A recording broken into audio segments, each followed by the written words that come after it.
अस्सलामुअलैकुम। तो दोस्तों, आज हमने कवर करना है कि एसक्यूएल का साइंटिस्ट किस तरह होता है, एसक्यूएल में काम किस तरह करते हैं और इसको किस तरह हम क्रिएट करते हैं।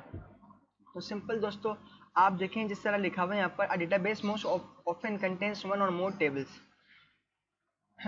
तो छोड़ने सब चीज़ों को मैं आगे बताता हूँ आपको डायरेक्ट कि एसक्यूएल स्टेटमेंट होती है क्या। Most of the actions you need to perform on a database are done with SQL statement. The following SQL statement select all the records in the customer table. जैसे कि मैंने यहाँ पे लिखा कस्टमर टेबल, ठीक है। तो किस तरह बनेगा बेसिकली कि सबसे ज़्यादा ज़रूरी जो है मैं आपको बताता हूँ। देखिए, keep in mind that SQL keywords are not case sensitive. Select in the same as select. देखें, SQL जो है वो केस सेंसिटिव नहीं है। अब केस सेंसिटिव क्या होता है भाई? केस सेंसिटिव वो होता है जैसे कि मैंने कोई अल्फ़ाबेट लिखना है स्मॉल से और मैंने उसको बाद में यूज़ किया कैपिटल से, तो उसमें एरर आए, ऐसा नहीं है इसमें। ये केस सेंसिटिव नहीं है, ठीक है। अगर हमने स्मॉल में यूज़ किया तो बाद में हम कैपिटल में यूज़ कर सकते हैं, इसका कोई इशू नहीं है। In this semicolon after SQL statement, क्या सेमी कॉलन हम एसक्यूएल स्टेटमेंट के बाद लगाएंगे? Some database system require a semicolon at the end of each SQL statement.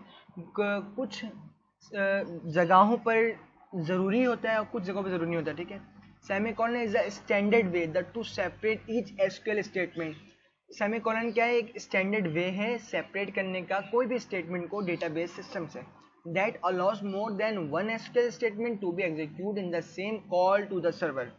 In we will use semicolon at the end each of the SQL statement. अब देखिए, some of the most important SQL command, SQL में वो कौन से important commands हैं जो हमें use करना लाजमी है। जैसे कि मैंने आपको बताया, select is the most important commands. Second, update, delete, insert into, create database, alter database, create table, alter table, drop table, create index, drop index। इनका काम क्या होता है? अभी हमने बेसिकली ये याद रखना है कि एसक्यूएल कमांड का कुछ इंपॉर्टेंस जो है यहाँ पर कमांड्स हैं, ठीक है। आप ये याद रख लें, नहीं याद करेंगे तो कोई भी इशू नहीं है, नहीं याद करना भी कोई इतना बड़ा वो नहीं है, क्योंकि हम जब इस पर प्रैक्टिस करते जाएंगे तो हमारी चीज़ें जो हैं क्लियर होती जाएंगी, इसका टेंशन नहीं लेना आपने। तो बस सिर्फ आपने अभी थ्योरी पढ़ लेनी है, दो तीन थ्योरी और है, उसके बाद जो फिर आपको इंशाल्लाह प्रैक्टिकल पे लेकर आऊँगा मैं और बहुत ही मज़ा आने वाला है। तो आई होप कि वीडियो यहीं तक रखता हूँ, वीडियो को क्लोज करता हूँ। तो मिलते हैं नेक्स्ट वीडियो में। अल्लाह हाफ़िज़।